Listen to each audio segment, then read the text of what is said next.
So, what is the #1 cause of death in the past 100 years? The fast answer to this question is communism. However, what is communism? Sadly, this answer is not taught in schools.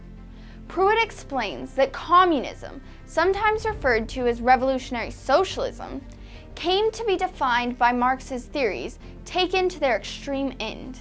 In fact, Marxists often refer to socialism as the first necessary phase on the way from capitalism to communism.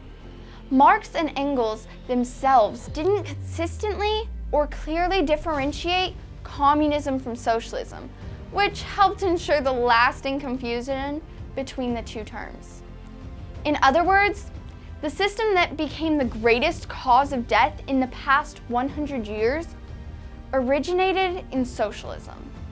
We hear about democratic socialism from the media, but do we even know what it is or what socialism is? Dictionary.com explains that socialism has 3 main meanings. A theory or system of social organization that advocates the vesting of ownership and control of the means of production and distribution of capital, land, and more in the community as a whole.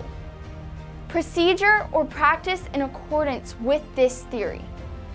In Marxist theory, the stage following capitalism in the transition of a society to communism, characterized by the imperfect implementation of collectivist principles.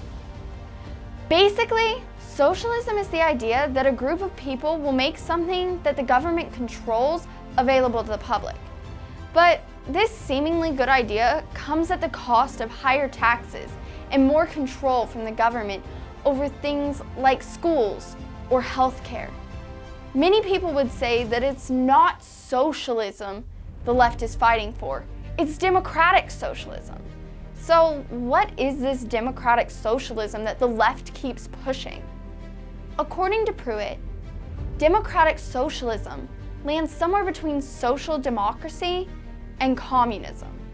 Like communists, democratic socialists believe workers should control the bulk of the means of production and not be subject to the will of free market and the capitalist classes.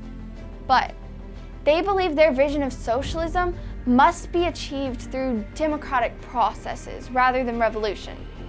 So basically, democratic socialism is for the country to be run as though it is a communist country, with the exception of the people being able to vote the president turned dictator into office. An amazing video regarding the relationship between socialism and democratic socialism is Democratic Socialism is Still Socialism by PragerU. I will place the link to that video in the comments. We, as Americans that value our freedoms and rights, must understand what it is that the left is pushing in order to properly oppose it and fight against it. Communism has, in the last 100 years, taken over 100 million precious lives needlessly for the sake of power. We need to know what it is that is going on outside of our country, and we need to know the history of the world so that we can appreciate the freedoms and privileges we've been blessed with by being born in the United States. If you want to hear more about this topic, let me know in the comments. Also, check out the article by Pruitt and Dictionary.com.